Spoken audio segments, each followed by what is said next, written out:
The third Mishnah of Brachot brings down the very first debate between Beit Shammai and Beit Hillel.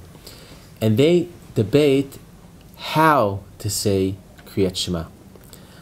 Beit Shammai believes, Beit Shammai Amrim, Be'erev kol adam yatu v'yikru'u, uvaboker yamdu, shenamar b'shachbacha uvkmecha.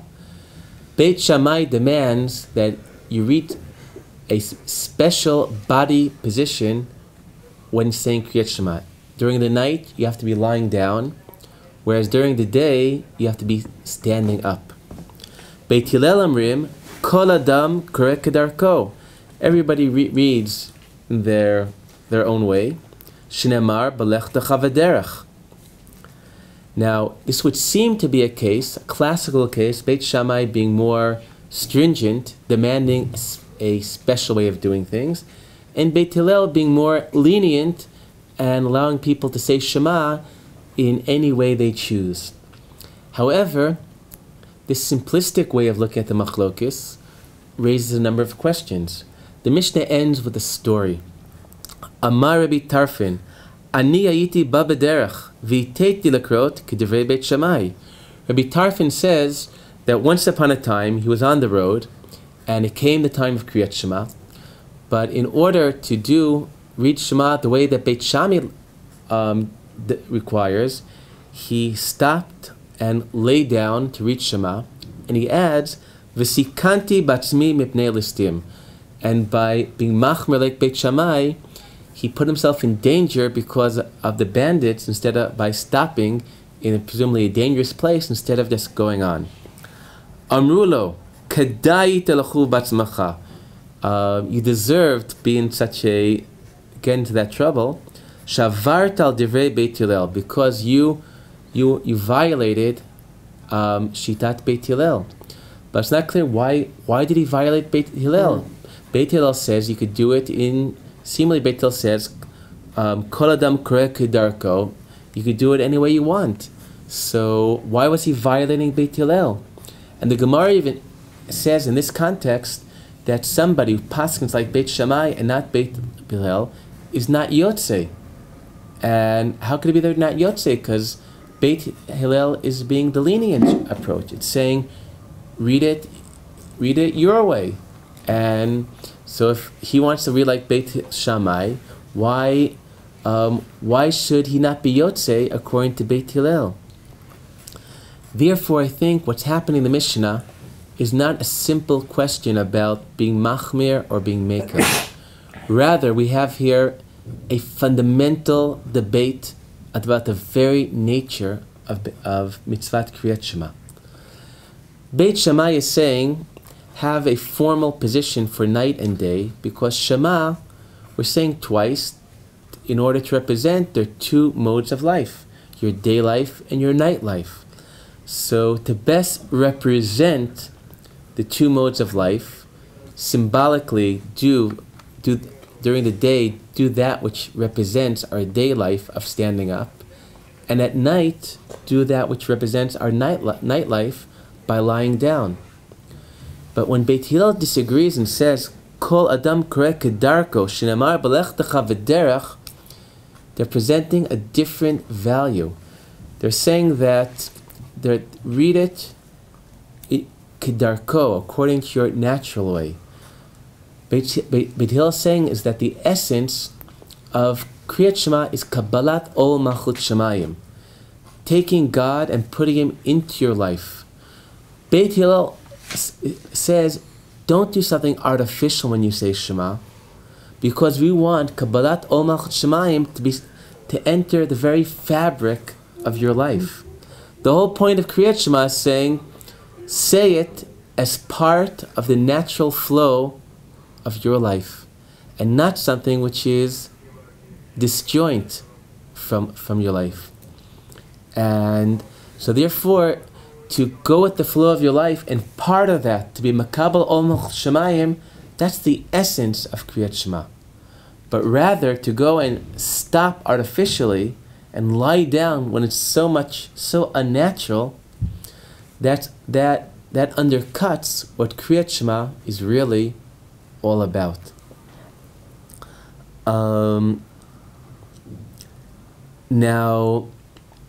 a similar debate, which I think maybe highlight the essential debate we have here, is relating to the mitzvah of eating in the sukkah.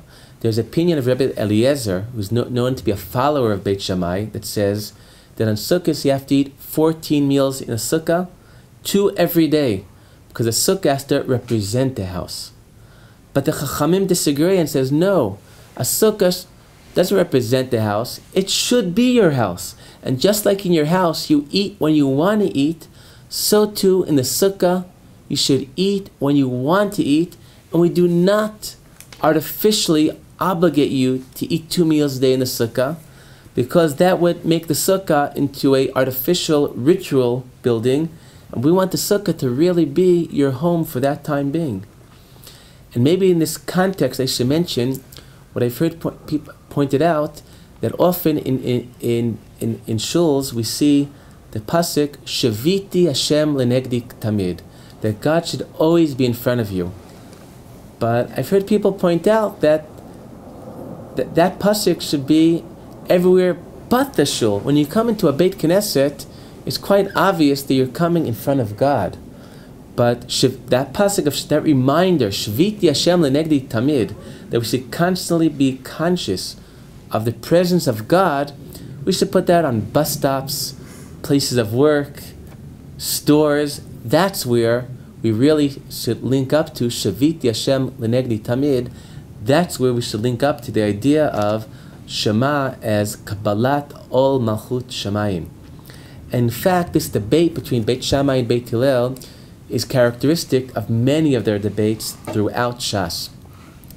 There's a debate that appears in the Gemara about what was created first.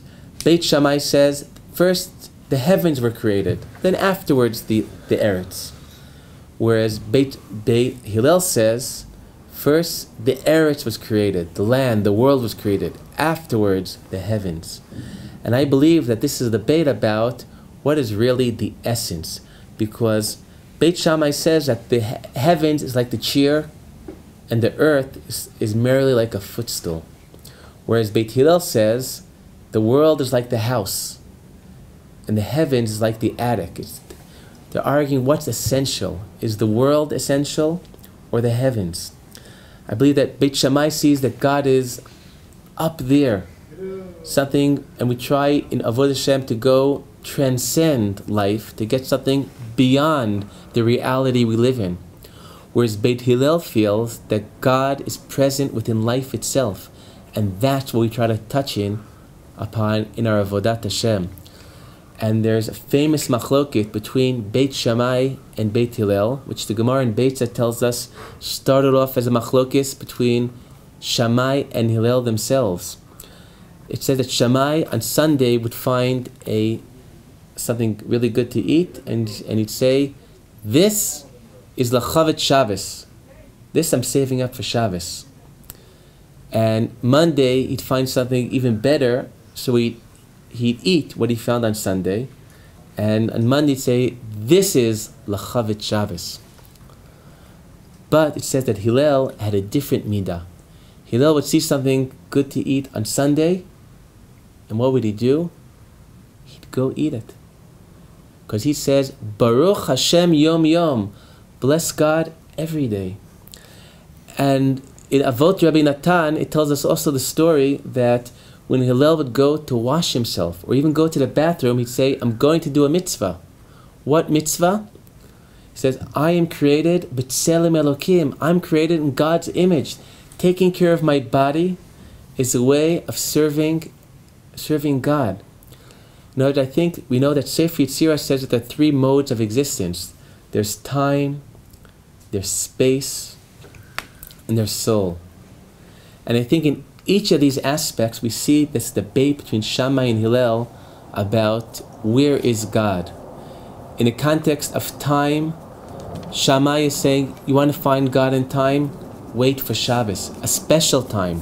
Whereas Beit Hillel is saying, Baruch Hashem Yom Yom, God is found in all time. Relating to the human body, nefesh, Beit Hillel is saying that, I think Shammai talks about when he would have hana, he would be very, say, well, what, I have to do something with this body. He would denigrate the body, but Beit Hillel would say that I am Etzelem Elohim. Taking care of my body is part of my connection to God. And relating to space, we have that debate, is what is the essence, the heavens or the earth? Let me end with the famous machlokes between Beit Shammai and Beit Hillel relating to Chanukah. Beit Hillel says, first day of Chanukah, we light one candle, and every day one more candle till we get to the end of Chanukah, where we light 8 candles. On the other hand, we have the shita of Beit Shammai. We start with 8, and then we end up with 1. Beit Hillel explains themselves, why do I start with 1 to get to 8? Because malim bekodesh, I want to go up in Kedusha. How does Beit Shammai respond to that? I believe that everybody agrees that the lighting of candles on Chanukah has to do about malim bekodesh velo meridim. But the question is, what does it mean to go up in holiness? Beit Hillel sees that the greatness of God, the holiness of God, is found in diversity. To see that instead of 1 candle, many candles, says this is how God is best expressed. God created the world to express Himself, express His divinity in so many different ways. So malim b'kodesh, to go from 1 candle to 8. But Beit Shammai opinion is the opposite.